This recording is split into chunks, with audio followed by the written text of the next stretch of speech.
Welcome back to our channel. If you are new here, please hit that subscribe button right now and turn on notifications so that you never miss any of our story.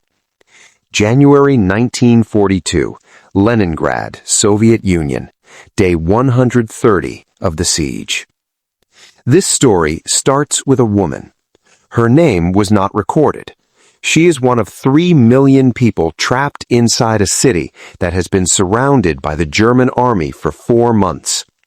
The bundle on her sled is her husband. He died last night. He died of starvation in an apartment with no heat, in a city that still had electricity on the day the siege began and has had almost none for the past 2 months. She is taking him to one of the collection points where the dead are gathered because she cannot bury him herself. The ground is frozen solid to a depth of 4 feet, and she does not have the strength. She weighs, at this moment, approximately 38 kilograms. She has been surviving on 125 grams of bread per day. That is approximately 300 calories. The bread is not bread in any recognizable sense. It is a mixture of flour, sawdust, wallpaper paste, and whatever organic material the bakeries can find to stretch the dwindling grain supplies. This is not a battle. No shots are being fired on this street on this morning in this winter. This is a city being slowly, deliberately murdered by starvation. And the man who ordered it, Adolf Hitler, called it in his directive the most humane option. Because he did not want his soldiers dying in street-to-street fighting, he preferred to wait outside and let hunger do the work. 872 days. That is how long this will last. And when it is over, approximately 1 million people inside Leningrad will be dead. Almost all of them civilians. Almost all of them from hunger and cold. September 1941. The German advance on Leningrad. Leningrad in 1941 was the second largest city in the Soviet Union, with a population of approximately 3 million people. It was also the cradle of the Russian Revolution, the city where the Bolsheviks had seized power in 1917, where Lenin had governed, where the Soviet state had been born. Its symbolic importance to both sides was incalculable. For Hitler, Leningrad was not just a military objective, it was an ideological one. In his mind, Leningrad, formerly St. Petersburg, renamed after Lenin's death in 1924, was the birthplace of Bolshevism, the source of the Soviet ideology he had dedicated his regime to destroying. He wanted it erased, not captured, erased. In July 1941, 3 weeks after Barbarossa began, Army Group North was driving northeast toward the city at a pace that shocked even German planners. Finnish forces, allied with Germany and seeking to recover territory lost to the Soviet Union in the 1940 Winter War, were advancing from the north. By early September 1941, the ring around Leningrad was closing. September 12, 1941, Hitler's directive on Leningrad. On September 12, 1941, Hitler issued a directive to Army Group North that was one of the most explicit orders for mass civilian death issued by any commander in the Second World War. The directive stated that the Wehrmacht should not attempt to capture Leningrad by assault. Instead, the city should be fully encircled and all supply routes severed. Any attempt by the civilian population to break out through German lines should be repelled by force. The city would be allowed to starve. Furthermore, if the city offered to surrender, the offer was to be refused. Hitler did not want prisoners. He did not want to feed a defeated civilian population. He wanted the city and its people to cease to exist. The Wehrmacht commanders who received this order understood what it meant. Some of them, in private diaries and post-war testimony, expressed discomfort. Some of them found justifications: military necessity, the burden of feeding a hostile city, the need to keep their forces mobile. None of them refused. Before we continue this incredible story, comment below where you are watching from and what is the time in your country right now. Are you watching from London, America, South Africa, Dubai, Germany, Canada, Philippines? Let me know in the comment. On September 8, 1941, the last road out of Leningrad was cut. The siege began. 3 million people were now trapped inside a city that had food reserves estimated at approximately 30 to 35 days. Winter was coming, and no help was coming from outside, because outside, the German army was waiting. November, December 1941, Leningrad. The food ran out faster than anyone had calculated, partly because the German advance had prevented emergency stockpiling, partly because the pre-war food distribution system was not designed for a siege, partly because in the chaos of the first weeks, significant reserves were lost when the Badayev warehouses, the city's main food storage facility, were destroyed in a German incendiary bombing raid on September 8th, the same day the siege began. The Leningrad party leadership under Andrei Zhudan began rationing immediately, but the ration categories, workers, office staff, dependents, children, created immediate and deadly inequalities. Workers in essential industries received the most, children and dependents received the least. The logic was military and industrial survival. The consequence was that the most vulnerable people in the city received the fewest calories. By November 1941, the daily bread ration for dependents and children had fallen to 125 grams per day. 125 grams of bread that was not really bread. 300 calories, approximately 1/6 of what a sedentary adult needs to maintain body weight. Far less than what is needed in a Russian winter, when simply staying warm burns calories that are not being replaced. People began to die in October. By November, they were dying in hundreds per day. By January 1942, at the peak of the first winter's mortality, approximately 3,500 to 4,000 people were dying every single day inside Leningrad. Every day. For months. History often describes starvation at a comfortable distance. The numbers are given, the photographs are shown, and the audience is allowed to understand starvation abstractly, without confronting what it actually is. Starvation is not simply being hungry. It is the body consuming itself in a specific sequence. First, the fat reserves, then the muscle, then the organ tissue. The body breaks down its own heart muscle in the final stages.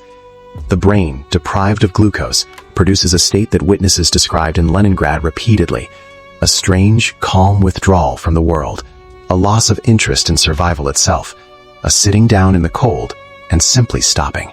The Leningraders called this state dystrophy. The medical term is marasmus, severe protein energy malnutrition. It killed primarily the elderly and the very young.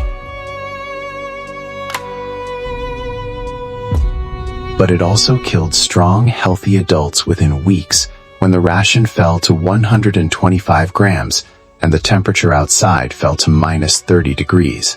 Lydia Ginsburg, a literary scholar who survived the siege and wrote about it afterwards, described what it was like to watch people dying in the street. They did not cry out.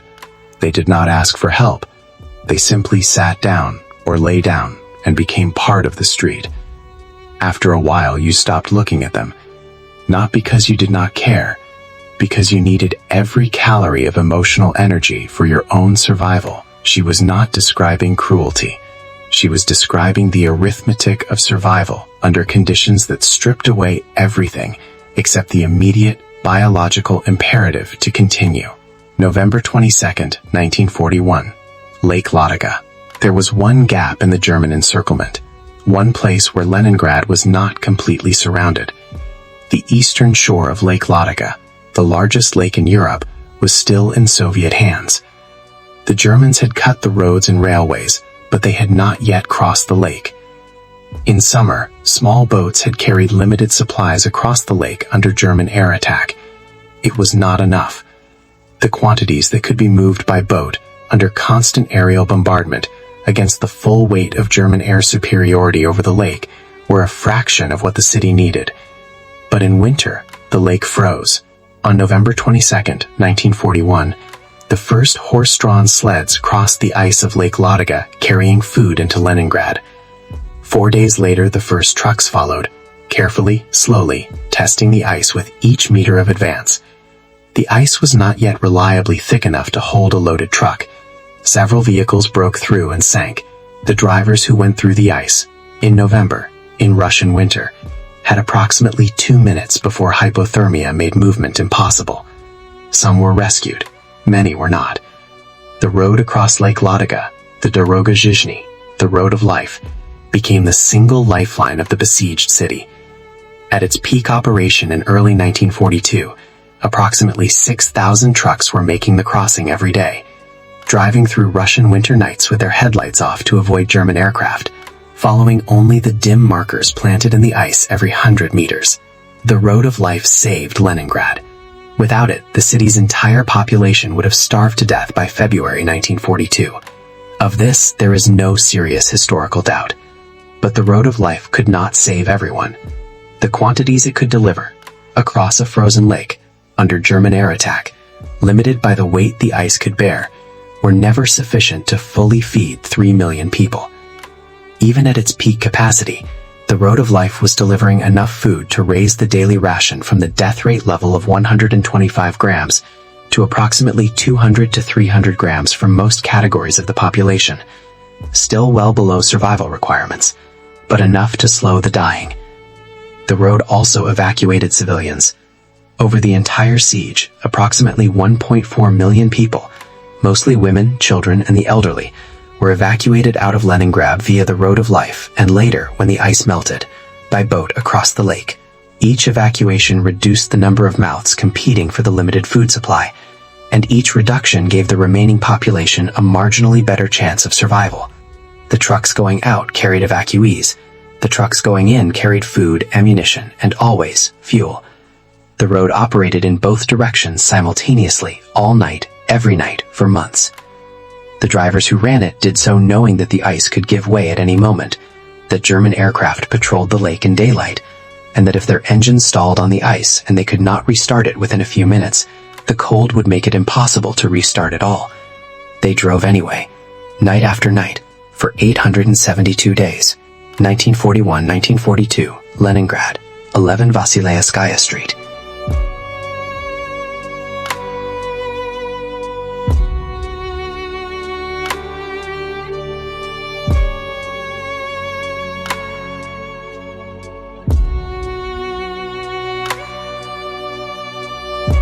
Among the hundreds of diaries and journals that survived from the Leningrad siege, one has become the most famous, not because it is the most detailed or the most literary, but because it is the most direct. Tanya Savicheva was 11 years old when the siege began. She kept a diary in a small notebook, a pocket address book actually, with alphabetical tabs. When her family began to die, she recorded each death on the page corresponding to their first name. Zhenya, her sister, dead December 28, 1941, 12 o'clock in the morning. Granddad Vasya, dead January 3, 1942, 3 o'clock in the afternoon. Grandma Lyosha, dead January 25th, 3 in the morning. Uncle Vasya, dead April 13th, 2 in the morning. Uncle Lyosha, dead May 10th, 4 o'clock in the afternoon. Mama, dead May 13th, 7:30 in the morning.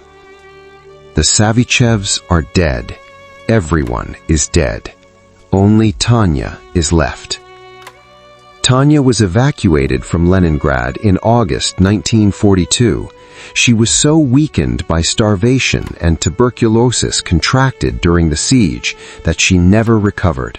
She died on July 1st, 1944, 2 years after her evacuation.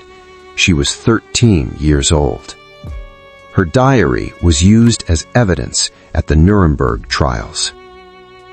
1944-1980s, the Soviet suppression of the siege's full history. When the siege finally ended in January 1944, after 872 days, the Soviet forces faced a choice about how to tell the story of what had happened in Leningrad. They chose to tell only part of it. The narrative that was permitted was the story of heroic resistance, the soldiers who held the line, the workers who kept the factories operating, the party leadership that organized the city's defense. This narrative was true as far as it went. Leningrad's resistance was genuinely heroic. The city did hold. The factories did operate, producing weapons and ammunition throughout the siege, while their workers were dying of starvation. What was not permitted was the full story of the civilian death toll, the failures of the Soviet government to adequately stockpile food before the siege, the specific decisions made by the Leningrad Party leadership and by Moscow, by Stalin himself, that increased the death rate. The scale of the starvation deaths, approximately 1 million civilians, the largest civilian death toll of any city in the history of warfare, was classified. The diaries and testimonies of survivors that described the reality of daily life were censored. The literary works that writers and poets produced during the siege were suppressed or heavily edited. Anna Akhmatova, one of Russia's greatest poets, who was in Leningrad for part of the siege, wrote poetry that she memorized and never committed to paper because she knew that if it was found written down, she would be arrested. She recited it to trusted friends who also memorized it. It was preserved through human memory alone, passed from person to person like an underground flame until the political climate permitted it to be written down and published. The full civilian death toll of the Leningrad siege was not officially acknowledged by the Soviet Union until the Glasnost era under Mikhail Gorbachev in the late 1980s. Some aspects of the story remain incompletely documented to this day because the Soviet archival destruction of the immediate post-war period was thorough. 1 million people died in Leningrad. It took 50 years for their government to count them honestly. The Siege of Leningrad ended on January 27, 1944, 872 days after it began. The Soviet forces broke through the German lines south of the city and opened a land corridor. The artillery that had shelled Leningrad continuously for nearly 3 years fell silent.